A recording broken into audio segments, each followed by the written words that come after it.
Let's turn our attention toward our friend Adam Schuster. He's Director of Budget and Tax Research for Illinois Policy. That's a site you should have bookmarked, illinoispolicy.org. They've got a lot of great stuff up every single day. And if you want to pay attention to what's going on in the state of Illinois, your first step should be with our friends at Illinois Policy. Adam, good morning to you. Good morning, Riley. Thanks for having me on again. Thanks for being on the show. I always appreciate hearing from you. Couple of notes. We've got a regime change happening in January. A lot of question marks are floating around, but I'm looking at something that said, what is it, today or yesterday, marks 5 years since former Governor Pat Quinn signed pension reform, Senate Bill 1 into law, which was tossed out, right?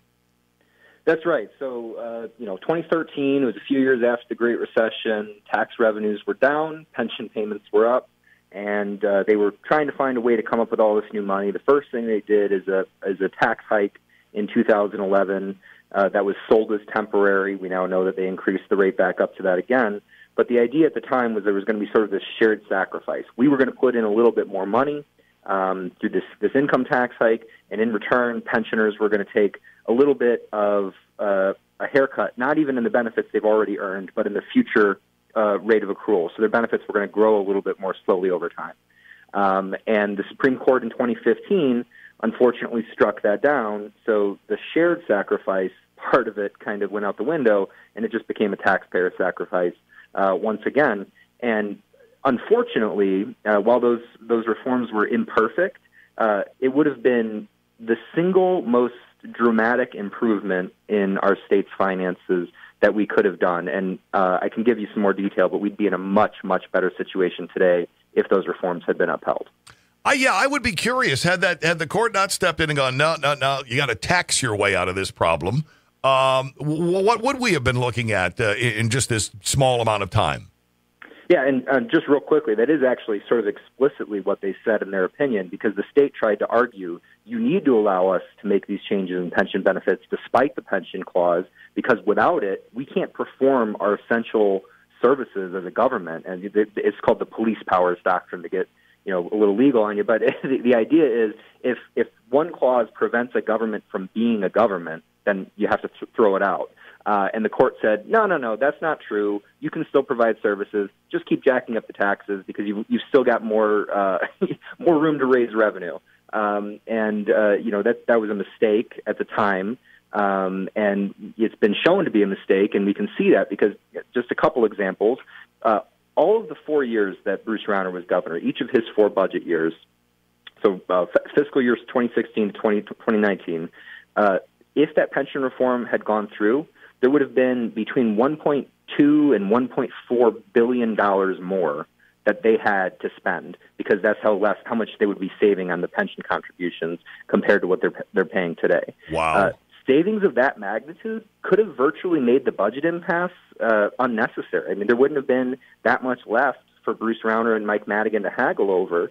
They would have had a much easier time balancing the budget. We could have gone without that impasse. We could have gone without the social service cuts and the cuts to higher education.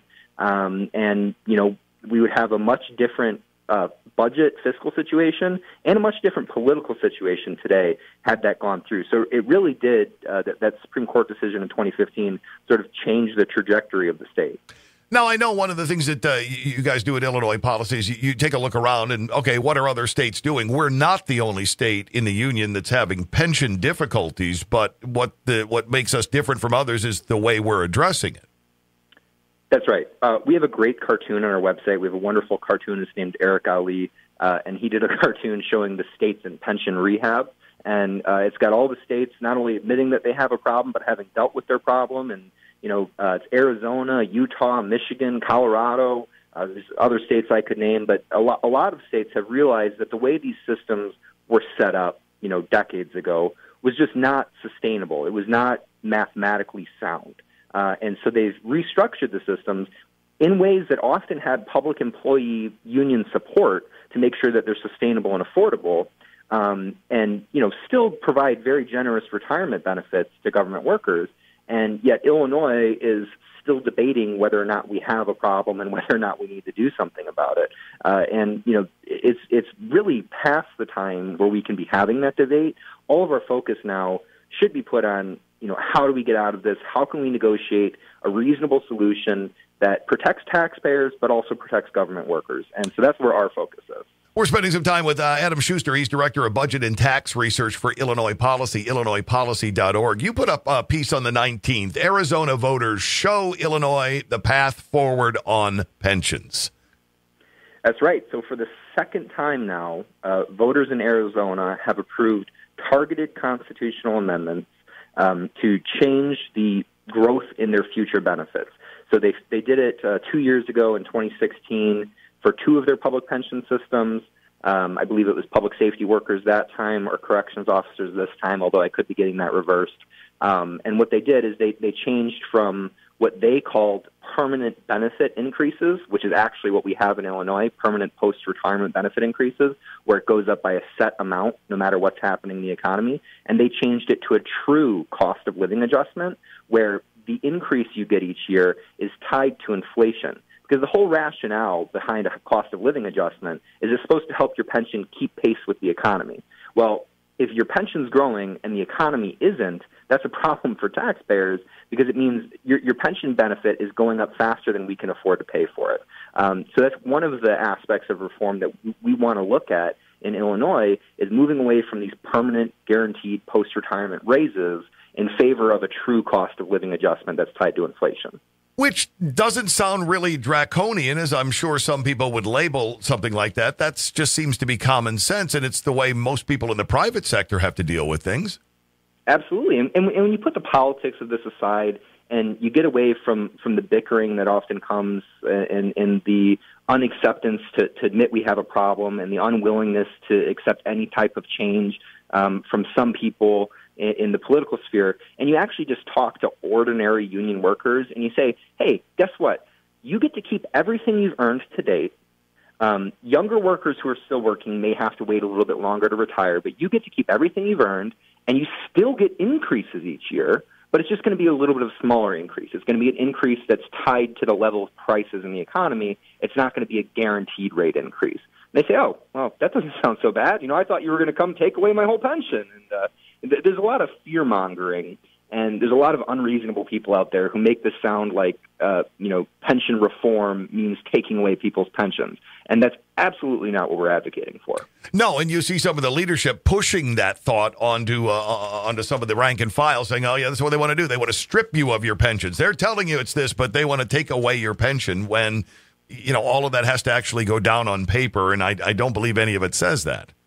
That's right. And, I would be scared if somebody was telling me that, too. If somebody was saying, there's people out there who want to take away your pension and leave you with nothing. You've worked your whole career expecting this money to be there for you, and now they're trying to take it away. I'd be scared, too. And that's not what we're trying to do, and I wouldn't think that would be fair. But, what we need to do is make sure that existing pensions grow at a rate that we can afford to pay so that this problem, can be eliminated over time.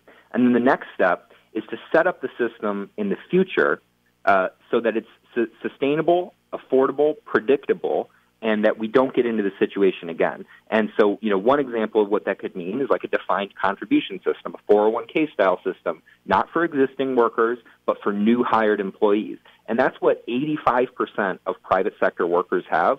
Oh, and by the way, I've been told in the past, oh, well, that's not a generous enough retirement benefit. We're not going to get people, high quality talent to want to work for the government with that kind of plan. Well, how does Silicon Valley do it? Right. How do the most competitive sectors in the private sector attract top talent with 401k plans? So that's just not a real argument. No, and can be proven over and over again. Boy, just using the Silicon Valley argument will take you right there. Oh, man, we're out of time. I wish I had more to pursue this because there's a lot more on this topic. So, Adam, you're just going to have to come back on the show again to discuss more of this with us, if that's all right with you. Happy to do it. Glad to talk to you. Thank you very much for your time. All right, bye-bye.